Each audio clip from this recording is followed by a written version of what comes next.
da nossa harpa, me parece que 86, né? Ó, estou satisfeito com Cristo, glória a Jesus, porque Ele é bom. Livro do profeta Isaías, capítulo de número 45, versículo de número 1, 2 e 3. Queremos agradecer ao nosso evangelista, também ao nosso pastor, pela confiança que nos é dada. Diz assim a palavra do Senhor: assim diz o Senhor ao seu ungido, a Ciro, a quem tomo pela sua mão direita, para abater as nações diante de sua face. Eu soltarei os lombos dos reis, para abrir diante dele as portas, e as portas não se fecharão. Eu irei adiante de ti, endireitarei os caminhos tortos, quebrarei as portas de bronze, e despedaçarei os ferrolhos de ferro, e te darei os tesouros das escuridades, e as riquezas encobertas, para que possas saber que eu sou o Senhor, o Deus de Israel, que te chama pelo teu nome. Glória a Deus. Amém. Meus queridos irmãos, esse texto é por demais conhecido e também comentado, citado, muitas vezes até mesmo com o intuito de levar ao coração daqueles que ouvem a expressão desse texto uma motivação, não somente uma motivação, mas também no que diz respeito a enxergar a grandeza de Deus quando Ele vai adiante de uma pessoa e o que Ele pode fazer. E bem verdade que deve e pode ser usado nessa esfera e aplicado desta maneira. Nesta noite eu gostaria de falar sobre três coisas dentro desse texto que aplica-se a três visões: a visão histórica, a visão espiritual e a visão de qualidade, de espiritualidade que o Senhor estaria promovendo, provocando através da vida deste homem. Vou repetir, estaremos falando pelo menos sobre três visões que esse texto nos reporta. Três visões: primeiro, a visão histórica; segundo, a visão espiritual; terceiro, a visão qualificativa da espiritualidade que foi desenvolvida durante o período de reinado deste grande monarca. Ciro era um rei persa que, recebendo a promessa de Deus para que houvesse uma restauração, uma renovação na casa de Israel, pelo menos durante 200 anos de história, de 200 a 219 anos de história dos monarcas de Israel, dividido pelo menos nas duas partes, Reino Norte e Reino Sul, 19 monarcas no Reino Norte e pelo menos 20 monarcas no Reino Sul. Estes reis, eles tiveram a oportunidade de dominar sobre o povo de Deus, mas infelizmente nenhum conseguiu estabelecer uma história linda, uma história completa a 100%, ainda que dentro do reino de Judá, do reino do sul, é possível vermos que reis como Josias, reis como Ezequias, reis como Josafá, tiveram parcialmente uma história bonita, mas enfim, a conclusão nunca houve perfeição. E concluindo, o último rei, Ezequias, cujo filho ele assume o reinado, nós observamos que no Reino do Sul, o seu filho Manassés foi um dos piores da história. E assim sendo, durante 200 a 220 anos de história dos monarcas de Israel, nenhum chegou a ter um potencial de acontecimentos históricos como Ciro, entendendo que Davi e Salomão estão a parte deste relato que nós estamos abordando. Agora, no que diz respeito aos demais, infelizmente não houve algo que trouxesse glória na história. E é interessante nós observarmos que aqui encontramos, pelo menos na visão histórica, um Deus que fala e que cumpre. Deus promete a Ciro, e no ano 538 a 586, Deus cumpre a promessa, segundo o livro das Crônicas, capítulo de número 36, nós vemos isso já por volta dos últimos versículos.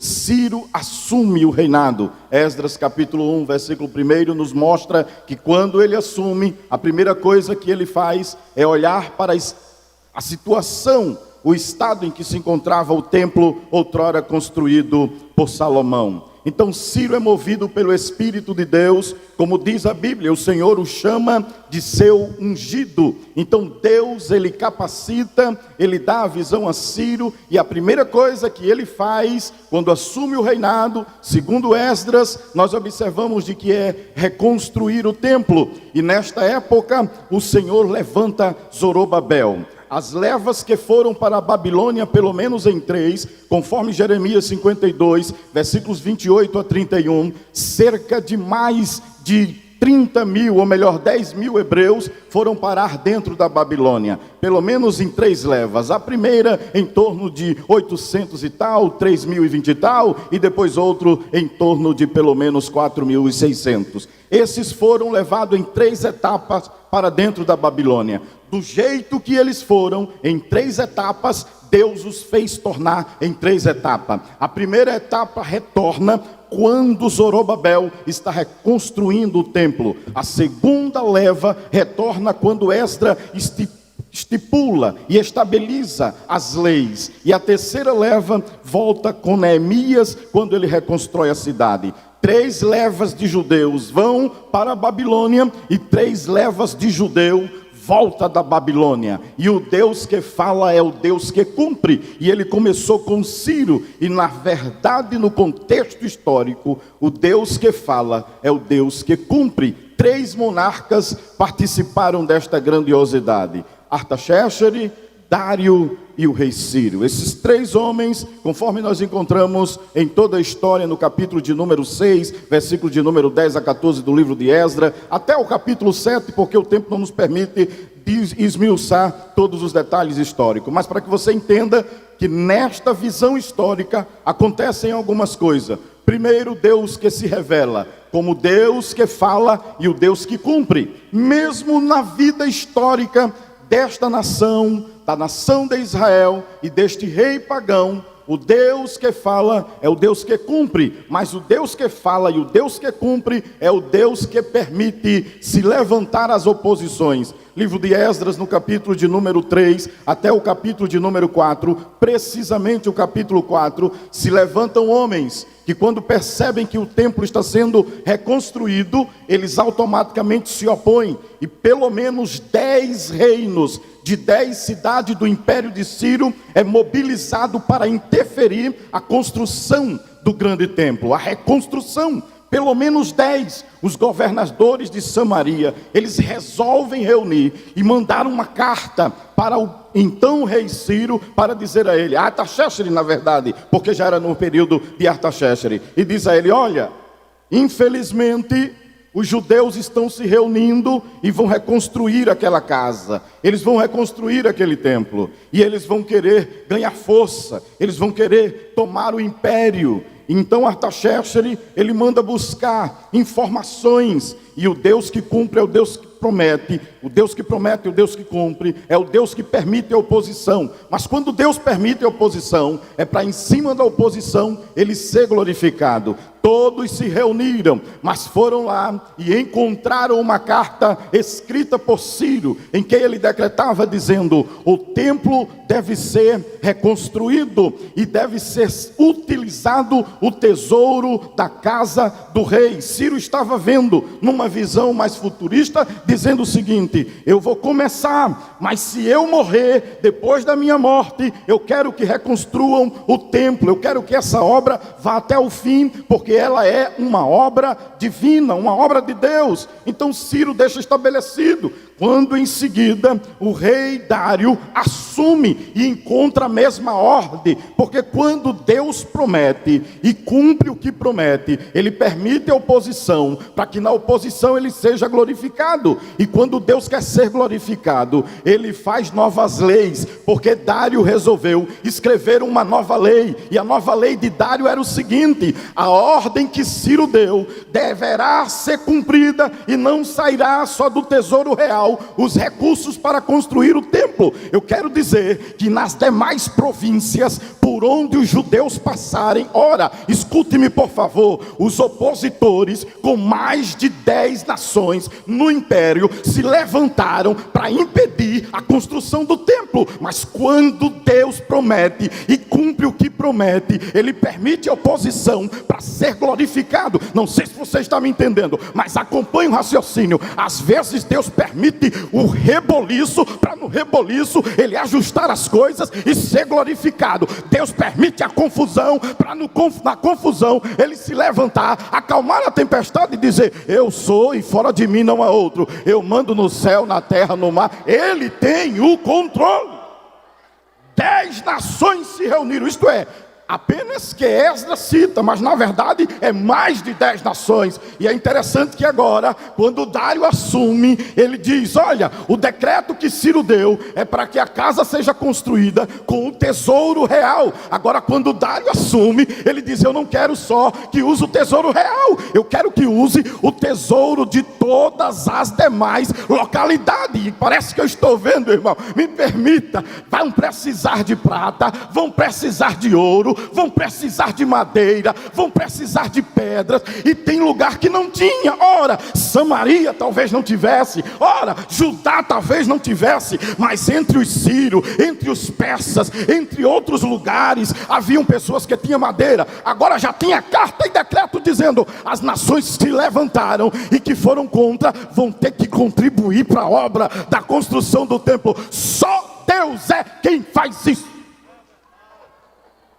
Ele permite o caos para no caos ser exaltado. Quando eu leio o livro de Atos dos Apóstolos, no capítulo de número 27 e o versículo 14, a Bíblia diz que naquela navegação, aonde estavam pelo menos 276 tripulantes, Paulo estava entre eles. Soprou um vento chamado Euroaquilão. O vento era tão forte que saía quebrando tudo. Uma junção de pelo menos 4 ventos, chamado Euroaquilão. E o vento soprou e foi quebrando tudo, despedaçando tudo. Mas Deus tem um vento que impele um navio e tira do meio da tempestade para chegar em Malta. Escute-me por favor nesta noite. Eu não sei qual é o caos ou qual é a tempestade, se o Euroaquilão está soprando ou deixou de soprar, mas Deus tem um vento que acalma a tempestade e tira o teu barco do meio da tempestade. Deus tira, Deus permite, mas depois ele tira. Dário dá o decreto, todo mundo deve contribuir. Depois de Dário vem Artaxerxes, se levanta novos opositores, mas parece que não aprenderam ainda que contra Deus não há quem possa se levantar, e contra o que Deus determinou ninguém pode invalidar. É por isso que ele é o único que pode dizer assim: eu sou e fora de mim não há outro. Eu mato, eu faço viver, eu firo, eu faço sarar, e não há quem possa escapar da minha mão. Meu braço estendido está, quem pois fará voltar atrás? Operando eu, quem impedirá? Eu quero saber quem é que pode impedir o trabalhar do grande Deus, o Deus Jeová. Ele quer. Sabe o que é que acontece na visão histórica? O Deus que promete é o Deus que cumpre. O Deus que cumpre permite oposição, e o Deus que permite oposição é para ser glorificado na oposição. E dentro da oposição, Deus cria novas leis, novas regras, novos decretos para ele ser exaltado. E é decretos para que ele seja exaltado e os seus sejam beneficiados. Deus não cria leis e nem utiliza. Irmão, parece que eu estou vendo os monarcas dizendo: vamos criar leis. Isto é para engordar a história, isto é para fortalecer a história, porque quando não se tem história, é triste. Quando não se tem história, não se comprova fatos, não se comprova verdade. História é história. E eu quero lhe dizer uma coisa nesta noite com toda precisão. Deus está construindo uma história linda. É uma história muito linda. Você já viu história só com partes felizes? Como é que começa a história? José saiu para procurar os seus irmãos. No meio do caminho ele se perde. Um homem encontra José, e José vai direcionado por este homem aos seus irmãos. Gênesis 37, verso 12 a 14. José encontra os seus irmãos e a história continua. José é colocado na cova, a história continua. José é jogado na cova, a história continua. José é vendido, a história continua. José é caluniado, a história continua. José é maltratado, a história continua. Ele vai para o cárcere, e a história de José só parece que tem desgraça. Do começo até o fim não se vê nada de especial, a não ser a expressão: o Senhor era com ele, o Senhor era com José. Em todos os momentos da história, Deus está te dizendo: eu estou fazendo parte da tua história, eu estou na história. Parece que ele não está, mas ele está, porque ele é o que cria a história, ele é o que escreve a história, ele é o que tem as linhas. Ele é o que tem a caneta na mão, e ele escreve as linhas que ele quer. Quando ele quer, ele bota vírgula. Quando ele quer, ele bota reticência. Quando ele quer, ele bota exclamação. Quando ele quer, ele coloca até mesmo uma boa interrogação. E quando não, ele coloca ponto final. Mas enquanto Deus não colocar ponto final, vai aguentando as vírgulas, pontos, vírgulas, vai aguentando exclamação, interrogação. A tua história Deus está escrevendo, e no final tenha certeza que alguém vai ficar abismado e dizer: como é que terminou? Terminou Faraó dizendo: onde acharíamos um homem como tu, José, em cuja vida o Espírito de Deus está nele? Não vamos achar ninguém. Até novos cargos surgiram no Egito, chamado para governador. Não tinha esse cargo, foi criado. Então, quando Deus está criando história, quando Deus está escrevendo história, Ele está colocando coisas novas. Ele coloca coisas novas, decretos novos.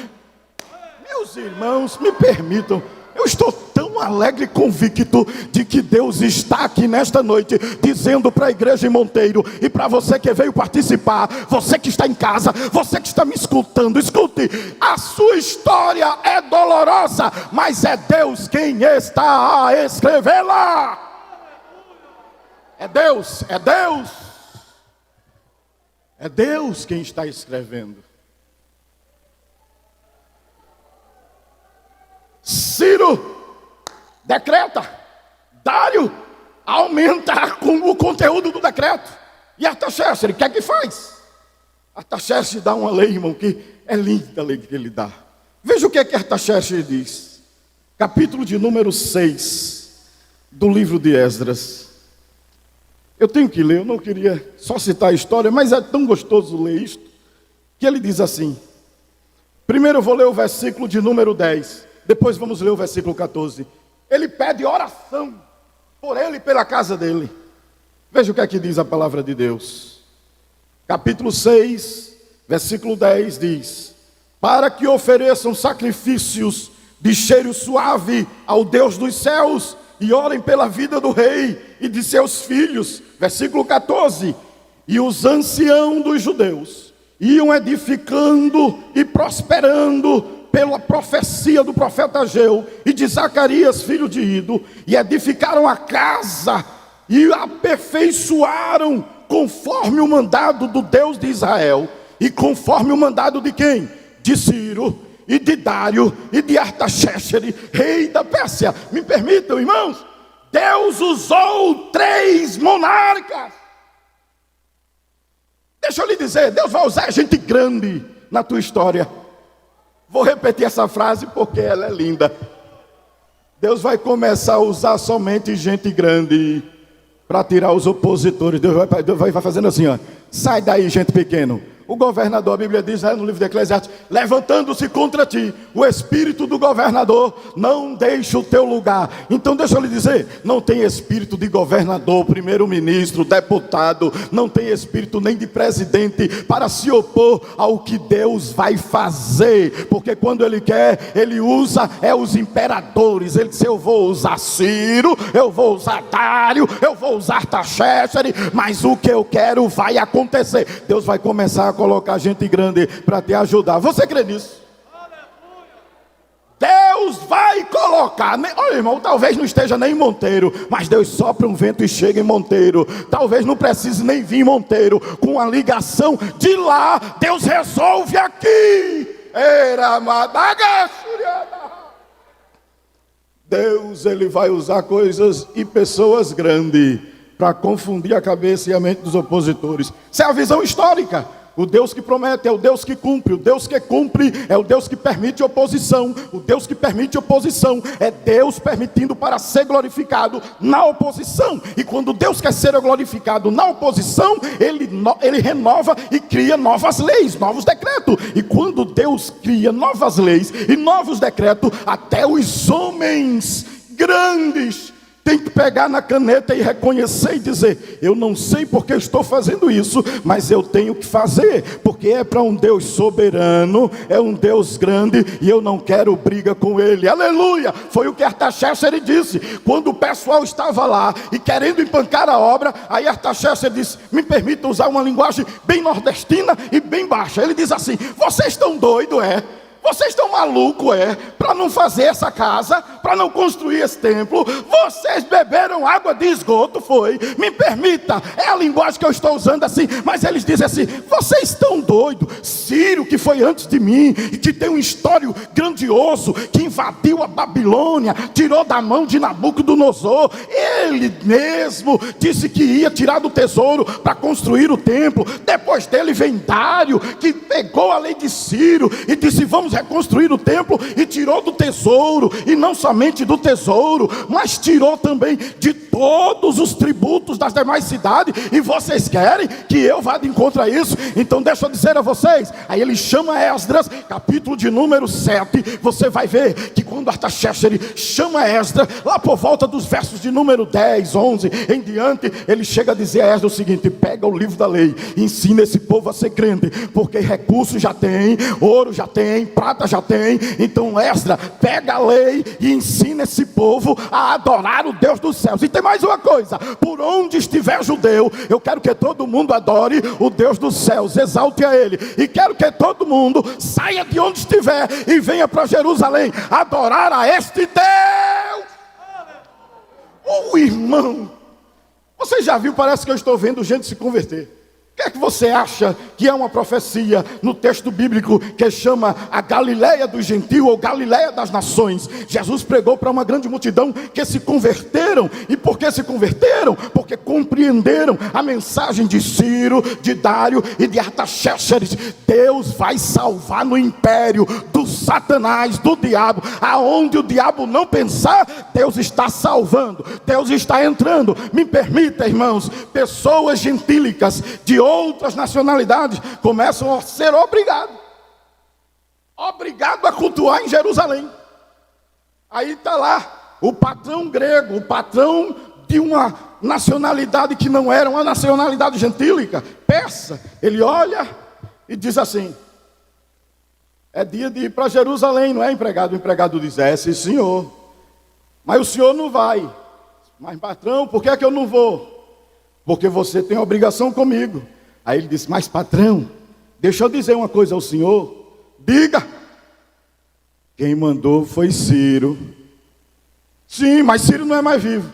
Quem mandou foi Dário, mas Dário não é mais vivo.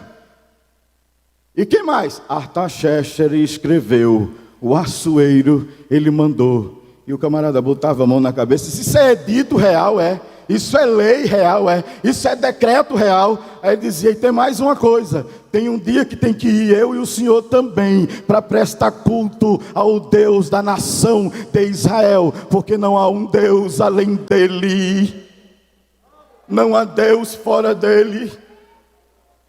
Oh irmãos, me permita, Mas foi um negócio tão bem feito que a história até o dia de hoje comprova. Não existe o templo, existe? Não. Só existem as ruínas e o muro da lamentação.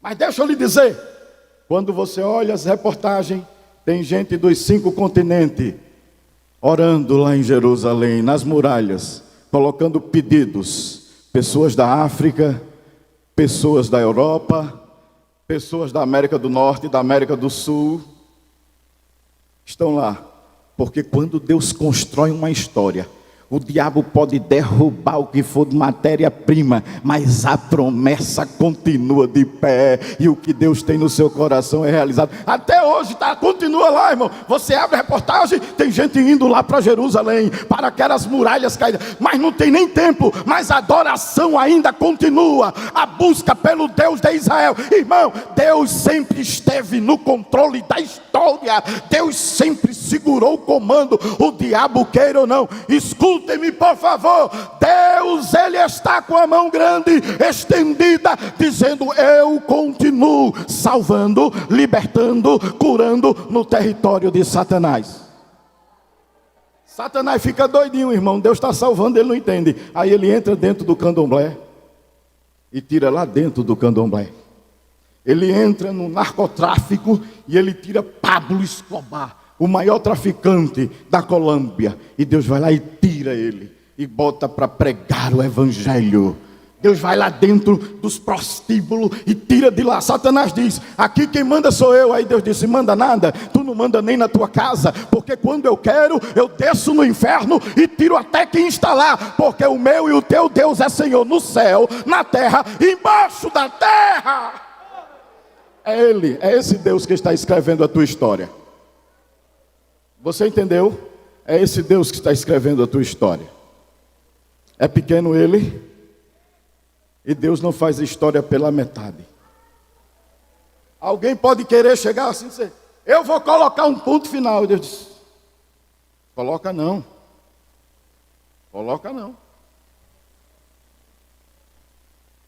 E Deus até permite às vezes alguém colocar o ponto final. Lázaro está doente. Jesus: deixa lá. Está doente, vai morrer. Não é para a morte, é para a glória. Aí alguém olhou e disse assim: a história de Lázaro, irmão de Maria, irmão de Marta, terminou hoje. Botaram um ponto final, e em cima do ponto final ainda pegaram uma pedra bem grande. Disseram assim: coloca a pedra, porque já faz 4 dias e terminou. Definitivamente acabou. E Deus lá de cima, irmão, aleluia, aleluia, aleluia. Eu vou ser glorificado hoje. Eu não te disse que se tu creres, tu vais ver a glória de Deus nesta história? Deus ainda tem um apagador. Sabe o que é um apagador? Apagador, os professores sabem o que é isso. Eu acho que é apagador. Ele chega lá e faz assim, ó. O camarada botou um ponto final lá, bem grande. Aí Deus faz assim, ó. Apagou o ponto final, botou uma vírgula e disse: Lázaro, vem para fora, porque a tua história tem continuação.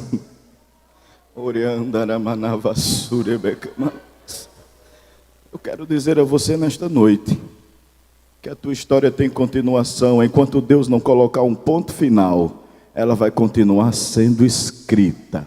Ela vai continuar sendo vista por muitos, aqui, ali e mais além. Pessoas que você nem sequer imagina ouvirão a tua história. Ouvirão. Eu acho lindo no 2º livro dos Reis, no capítulo de número 8, versículo de número 1 até o versículo 5. Eliseu já estava morto, só estava Geazi vivo. E o rei estava sentado, ouvindo Geazi. E Geazi conversa com o rei. O rei diz: conta a história de Eliseu aí. E Geazi começa a contar a história. Ele disse: é, rei. Nos dias de Eliseu, uma mulher viúva, uma mulher, melhor dizendo, sulamita, ela, de Sunem, ela tinha um filho. Ou melhor, ela não tinha filho, mas Eliseu profetizou, e ela teve um filho. Mas aconteceu um dia que o filho morreu, rei. E ele está tão empolgado contando a história, que de repente aparece uma mulher. E atrás da mulher vem um rapaz. E quando Geazi olha, tem alguém gritando atrás dele, porque para chamar a atenção do rei, na hora em que ele está ouvindo a história, alguém fez um alvoroço. Vamos ler para não mencionar errado. Segundo livro dos Reis, capítulo de número 8. Veja que coisa linda acontece aqui. Versículo de número 1. E falou Eliseu àquela mulher cujo filho vivificara, dizendo: levanta-te, vai tu e a tua família e tal. E ela foi. Versículos de número 4. Eliseu aqui já não estava mais vivo. Aí diz assim: e sucedeu que ao cabo dos 7 anos, a mulher voltou da terra dos filisteus e saiu a clamar ao rei pela sua casa e pela sua terra. Ora, o rei falava a Geazi, moço do homem de Deus, dizendo: conta-me, peço-te, todas as grandes obras de Eliseu, que Eliseu tem feito. E sucedeu que, contando ele ao rei como vivificara o morto, eis que a mulher cujo filho vivificara, clamou ao rei pela sua casa e pelas suas terras. Então disse Geazi: ó rei Senhor, esta é a mulher e o seu filho, a quem Eliseu vivifica. Deixa eu lhe explicar o que é que acontece. Geazi está empolgado contando. E quando Geazi está empolgado contando a história da mulher, aí ela começa que nem uma doida e diz: ei, eu quero entrar para falar com o rei. E aí o rei olha e diz: que barulho é esse aí? Aí Geazi: é mesmo, está um barulho grande.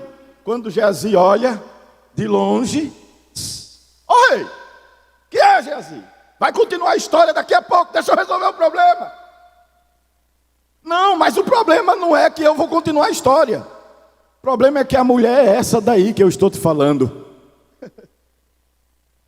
E daqui a pouco um menino bem grandão atrás dela. Ele disse: eita, e o defunto, que não é defunto, que está vivo, é esse aí. Você deu para entender? Você entendeu o mistério aqui agora? Deus não vai permitir que ninguém conte a tua história, vai ser você. Alguém vai até começar contando a sua história, mas Deus vai colocar assim: para aí, porque eu quero que ela conte a história. E aí o rei olha assim e diz: mulher, é verdade o que está sendo dito ao teu respeito? E ela começa: me parece que eu estou vendo ela contando a história. Diz: mas eu vim aqui pedir as terras. Diz: eu sei, deixa as terras que depois eu resolvo. Deixa o prejuízo que tu tiveste, que eu vou resolver.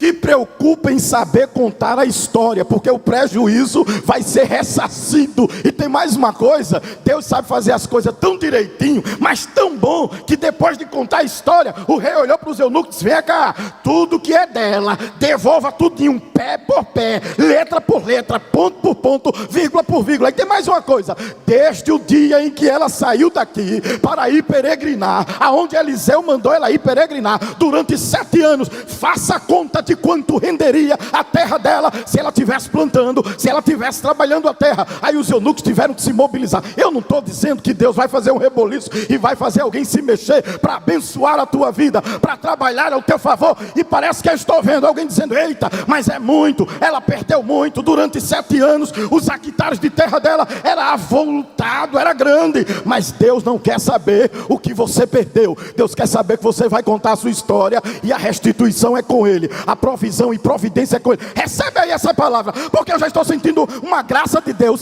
para ministrar aqui com ousadia do Espírito Santo de Deus. Escute: Deus vai fazer prosperar a tua terra. Vai vir, não se preocupe, não se preocupe. Eu não sei por onde vem, de onde vem, mas do jeito que Ele usou pessoas como Assuero, pessoas como Dário, pessoa como Ciro e pessoas como rei no período de Eliseu, é o mesmo Deus. Ele não mudou. Ele vai abrir os tesouros escondidos.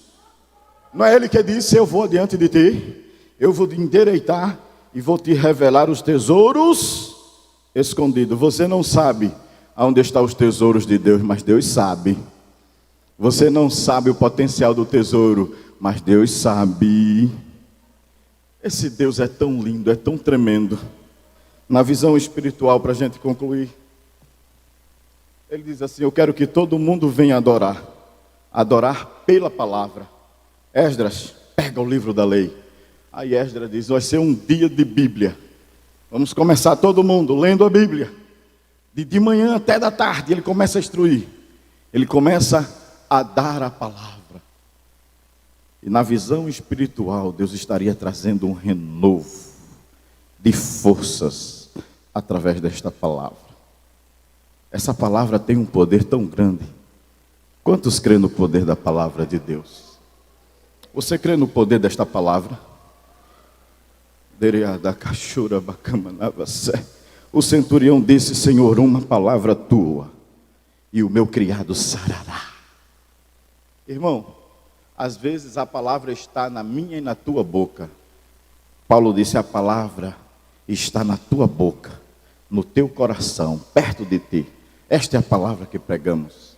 Tem hora que Deus nos coloca no vale, mas Ele não quer que outra pessoa profetize, Ele quer que eu profetize. Deus coloca a gente no vale e diz assim: agora chama o evangelista Paulinho e manda ele profetizar. Não. Eu vou chamar o pastor Abel para ele profetizar. Deus diz: não. Eu vou chamar o missionário José Bezerra para profetizar. Não. Quem, Senhor? És tu. E ele faz a pergunta, irmã Ludia: poderão reviver estes ossos? Poderão reviver estes ossos? Aí ele diz: Senhor Jeová, eu não sei, tu o sabes. Aí Deus diz: eu sei, e eu quero que tu profetize. Eu quero que tu abra a boca. Aí Deus diz: profeta, profetiza. Como é isso, Senhor? Profetiza. Isaías 54:17 diz: toda ferramenta preparada contra ti não prosperará. Tu com a tua língua em juízo as declararás, as condenarás. Aí o profeta diz: o que é para fazer? O Senhor diz: profetiza. Eu fazia que nem um profeta, fechava os olhos, porque tudo indica que ele fechou os olhos, porque ele não disse que viu o reboliço, ele disse que ouviu o reboliço. Eu não profetizava num vale de ossos secos para ficar de pé, de olho aberto. Eu tinha que fechar os olhos e buscar inspiração mesmo, porque tem situação que, se a gente abrir os olhos, a gente vai ver ela dizendo assim: eu vou te engolir, eu vou te consumir. Tu não tem fé para passar nesse reboliço. Você olha para o vale, os ossos sequíssimos, e Deus dizendo: poderão reviver esses ossos? O profeta diz: eu não sei. Profetiza. E ele fecha os olhos. E ele continua com os olhos fechados e diz: Deus, profetiza. Ele começa: ossos secos,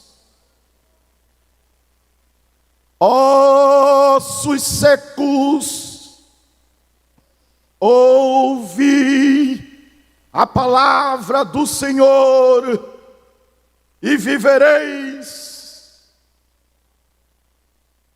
Ele ainda não tem coragem de abrir os olhos, mas os ouvidos começam a ouvir um ruído. Você consegue ouvir um ruído nesta noite? De ossos secos começando a se mexer, e o coração do profeta já começa a ter ousadia. Ele já começa a gostar do que está ouvindo. Ele diz: eita, está funcionando, está acontecendo alguma coisa, está dando certo. Ossos secos, canela, nervo. Ele começa, irmão, a profetizar. Tudo que é osso, osso dos dedos, osso das mãos, osso do crânio, ossos. E os ossos começam a ouvir, aumentar o barulho e um reboliço. Aí agora ele consegue ter mais inspiração e abre os olhos. E quando ele vê o reboliço todo, aí Deus diz a ele: te empolga e termina. Veja se você ouve Deus mandando ele profetizar para nervo.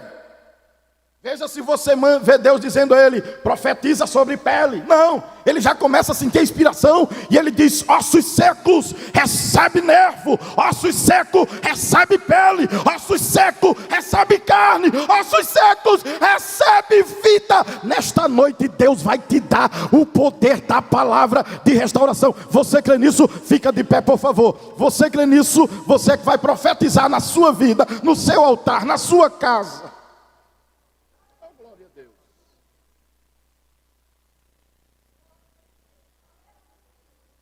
Enquanto nós convidamos alguém, você olha para o seu vale de ossos seco aí. Não me interessa qual é ele, como ele está. Olhe para ele aí, para o seu vale. Você é o profeta.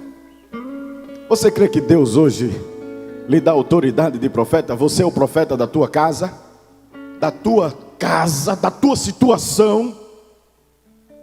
Você é o profeta hoje da sua casa. Eu me lembro que os primeiros 8 meses sem igreja, sem ceiar e friando espiritualmente num país frio. Aí alguém disse assim, o senhor tem saudade de Pernambuco? Eu disse, tenho. Por quê? Eu digo, porque lá tem profetas de Deus, mulheres de Deus. Deus usava para mim no círculo de oração. E aqui na Europa não tem isso, irmão. Aí ele olhou para mim assim, ele disse, varão. Mas deixa eu te dizer uma coisa. Profetiza para a tua vida. Porque tu és o profeta de Deus aqui. Eu olhei para aquela situação e aquela palavra ecoou no meu ouvido e eu disse, então se é para profetizar como tu me dás ordem, Senhor, eu vou ser quente mesmo no inverno. Eu vou ser pentecostal mesmo sem ter profecia de alguém, palavra de alguém. E eu disse, frieza espiritual, não encontrarás lugar na minha vida, porque eu serei um instrumento de Deus neste lugar, até que outras brasas se acendam. Irmão, foi a oração que Deus ouviu naquela noite e desceu na minha vida. E não é que Deus começou a juntar brasas, a juntar pessoas, e agora já tinha quem profetizava, já tinha quem tinha sonhos, já tinha quem tinha visão. Profetiza no teu vale de ossos secos. Profetiza na tua vida espiritual aí nesta noite. Profetiza hoje renovo na tua vida. Olha para o teu vale e diz, Senhor, me usa no meu vale, porque eu não quero ser mais o mesmo. Eu quero ser outra pessoa. Eu quero sair daqui hoje uma outra pessoa. Começa a profetizar aí no teu vale. Começa a profetizar no teu vale. Diz assim, eu quero sair hoje daqui, Jesus. Eu não estou falando de confissão positiva, eu estou falando de autoridade de Deus na tua boca. Profetiza no teu vale, Ezequiel. Profetiza, meu irmão, minha irmã, no teu vale e diz, eu vou sair daqui hoje diferente desse vale de ossos secos. Não haverá mais ossos secos na minha vida. E você que está aí, que ainda não é crente em Jesus, eu quero que você profetize para você mesmo. Sabe de uma coisa? Eu esperava um dia para ser crente, e o meu dia é hoje. Profetize aí para você, dentro do seu coração, e diga, a partir de hoje eu vou ser um crente, e tu vai mudar tudo na minha vida, Jesus. A partir de hoje eu vou ser um crente nesse vale de ossos seco. Eu não vou ser mais um osso seco, eu vou ser o profeta do vale. Saia do seu lugar e venha para Jesus nesta noite. Venha ser profeta no vale. Venha ser profeta do seu vale. Onde está a primeira pessoa que quer sair do seu lugar para vir entregar a sua vida a Jesus como profeta do seu vale? Saia aí do seu lugar. Onde estão as pessoas que não é crente? Faça só assim, um sinal com a mão para eu ver você. Faça só assim para eu lhe encontrar. Quem ainda não é crente em Jesus? Quem não é crente? Tem lá atrás uma mão. Profetiza no teu vale e diz, hoje eu vou sair desse vale, eu vou ser o profeta no vale de osso seco. Eu vou ser um crente em Jesus. Venha em nome de Jesus. Saia aí do seu lugar, venha com alguém e diga, eu vou ser um profeta no vale de Deus. E quando você decide ser um profeta no vale de Deus, as coisas mudam. Ele começa da vida, já está vindo ali a primeira. Hoje é dia de Deus levantar profeta.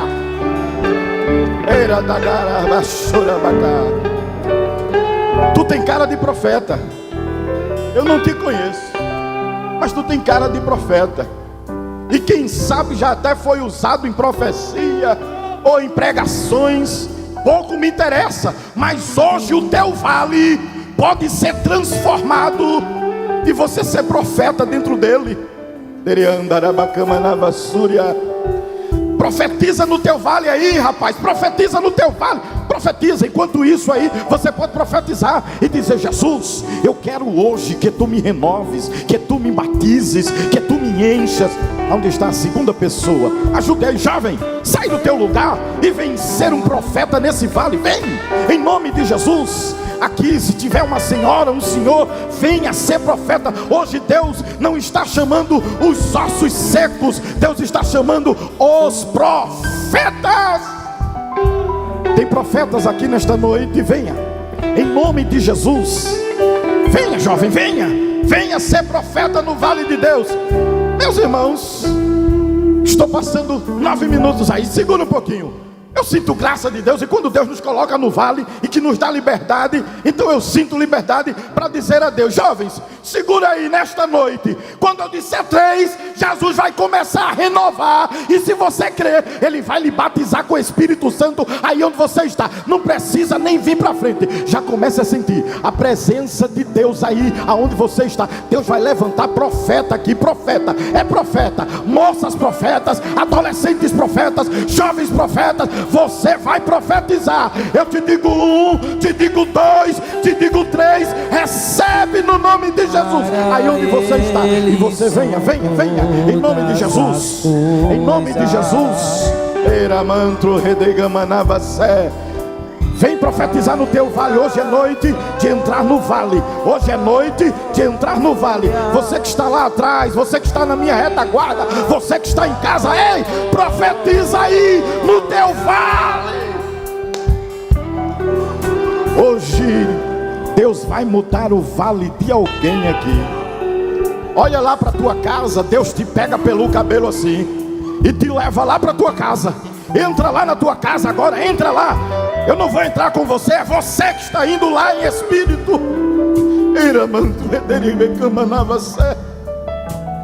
Você crê que pode acontecer algo agora na tua casa?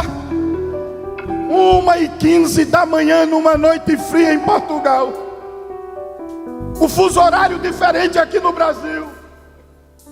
E minha mãe estava no leito de dores, e eu não sabia. E o Senhor disse: levanta e ora pela tua mãe. Eu peguei o telefone, prontamente falei com ela. Eu disse: eu não sei o que está acontecendo aí, mãe. E ela, com a voz partindo sem força, disse: eu disse, Deus. Ela disse em oração: eu não estou tendo forças para orar, mas levanta o Biraci para orar por mim.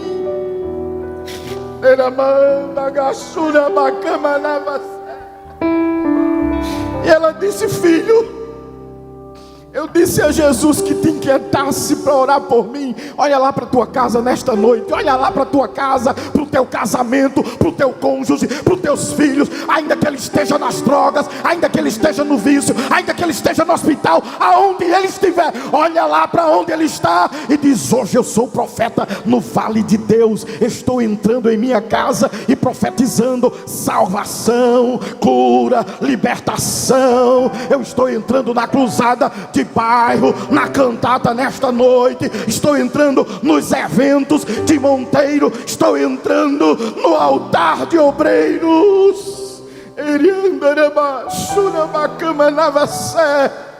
E Deus está dizendo: profetiza, ouvir assim. Eu profetizo nesta noite sobre a divina inspiração, renovo, restauração por completo, saúde física, saúde emocional, saúde espiritual, saúde financeira. Senhor, faz o reboliço agora no vale, na casa desta irmã que me ouve nesta noite, no lar deste irmão que me ouve. através desta tela do smartphone, através deste televisor. Recebe aí na tua casa, recebe aí na tua sala, recebe aí. Levanta a tua mão, igreja, levanta a mão, igreja, levanta a mão.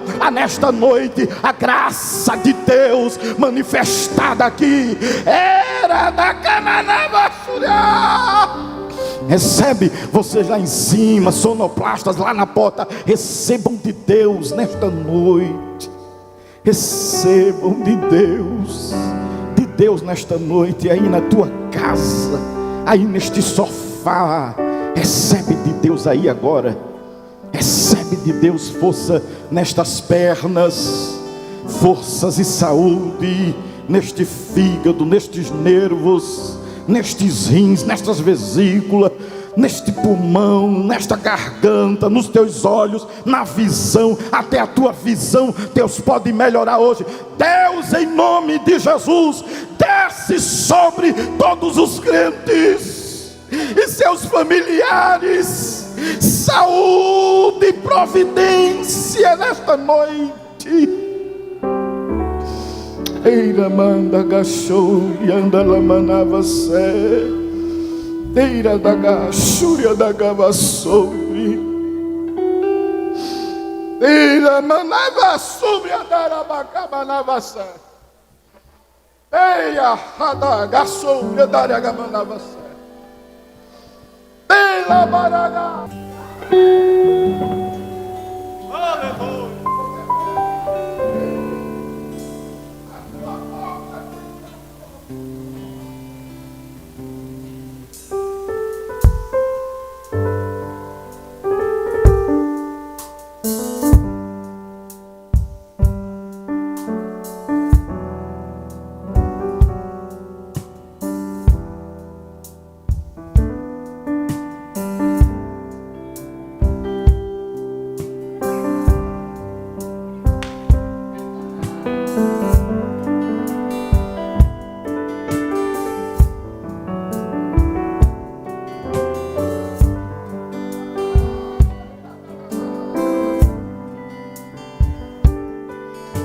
Anta gasúria da cama lava súria da rabai.